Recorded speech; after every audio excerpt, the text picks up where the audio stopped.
Good morning, Marijuana Nation. It's Monday, November 27th, 2017, and you're tuned in to episode 380 of Marijuana Today Daily.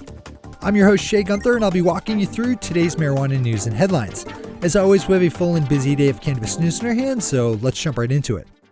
Our top story swings us down to Florida, where High Times picked up on a story out of Miami about a man living with schizophrenia with a conviction for murder on his record who was allowed by a Florida judge to use medical marijuana. Miguel Valdez was convicted of stabbing a man to death in 1999 at the age of 14 and spent years in prison before being released on parole. In a case before Miami-Dade Circuit Judge Teresa Mary Pooler, the state's attorney argued that Mr. Valdez should be restricted to using more conventional treatments for his schizophrenia, even though his doctor recommended it as a useful therapy.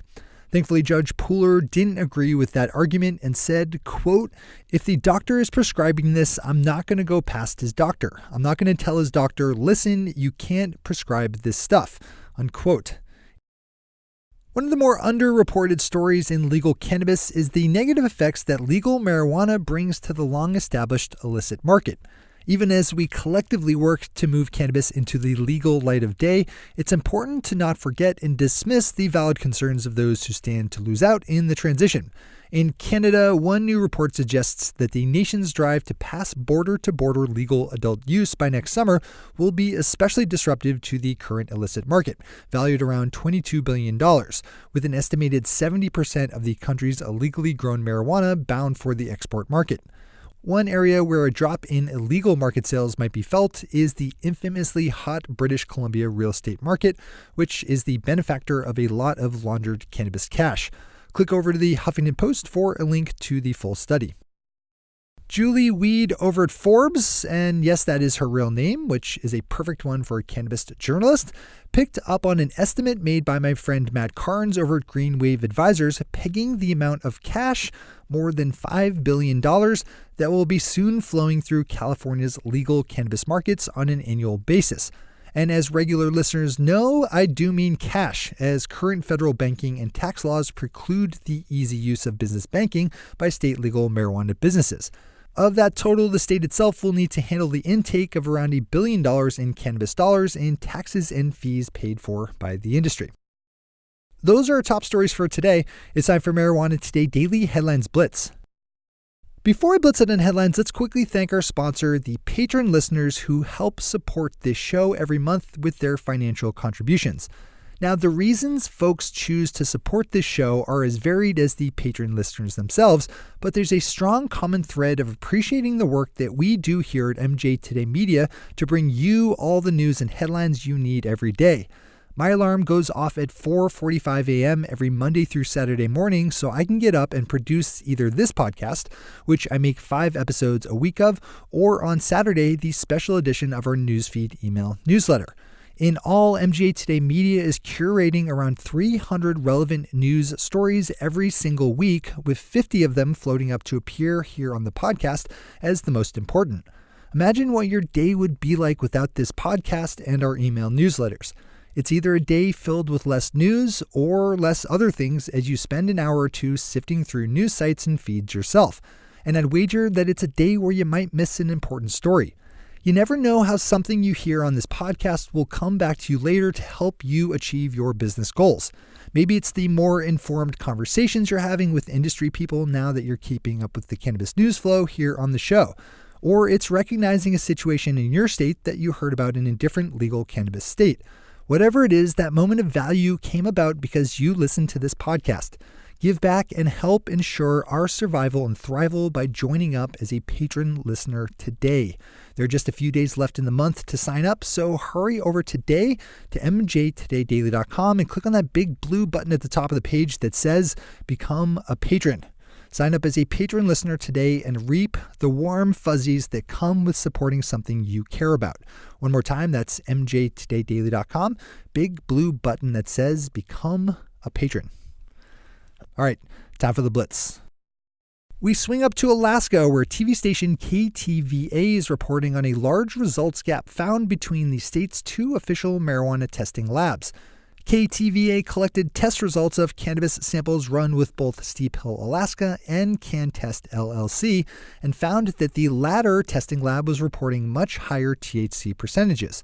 This is an issue for every legal state, with testing labs generally incentivized to return results to clients that minimize contamination and boost THC levels, which are associated with higher sales prices. Matt Lammers over at Marijuana Business Daily has a good story up about the Canadian province of Alberta and its plan to allow hotels to offer cannabis-friendly rooms to their customers. Alberta would be the first Canadian province to do so, with no U.S. state having taken a similar step yet. As California inches towards the statewide legalization of adult-use marijuana, Golden State towns and municipalities are responding to the coming wave of legal cannabis differently. The Associated Press dove into the interesting story of Calaveras County, which houses around 1,000 illegal marijuana cultivation sites and that is now showing signs of regret over legalizing medical marijuana cultivation last year. This is a good one to open up for the full read. As always, we have all the news we cover linked to on our website at mjtodaydaily.com and on our Twitter account at mjtodaydaily. Florida attorney and medical marijuana financial backer John Morgan announced over the Thanksgiving break that he will not be running for governor of his state as a Democrat, instead tweeting that he would be registering as an independent and that if he did run for governor, it would be under that political banner. The Associated Press has another top story on the list today with their article looking at the use of medical marijuana by military veterans to treat PTSD. Their story highlights one retired Marine who was able to replace 17 different pharmaceutical prescription drugs with the use of medical cannabis. This is another good one to open up, read, and share widely. John Schroyer and Bart Shainman updated a couple of last week's more interesting stories with a weekly roundup piece just after Thanksgiving on Marijuana Business Daily. First, they looked at the resignation of Marijuana Policy Project's Rob Campia, talking to my friend Chris Crane, who, in full disclosure, is both a regular and one of our 3 rotating hosts on our weekly show, Marijuana Today. Chris gave some valuable insight on the change of power at MPP.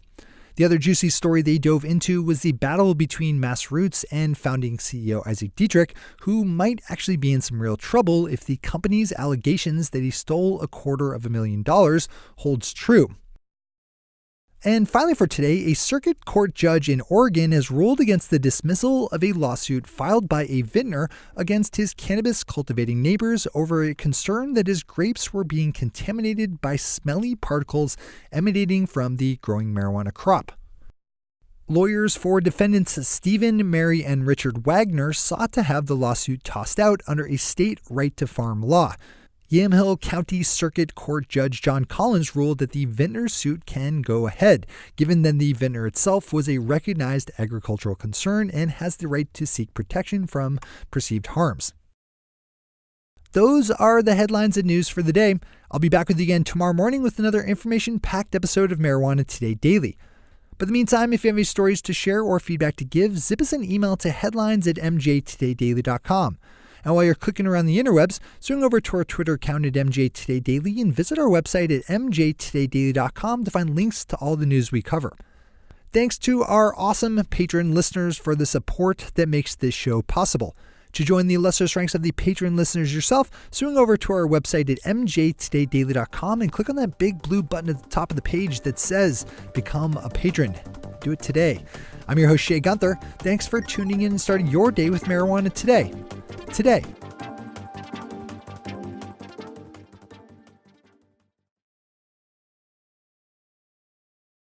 One take, Shay. One take.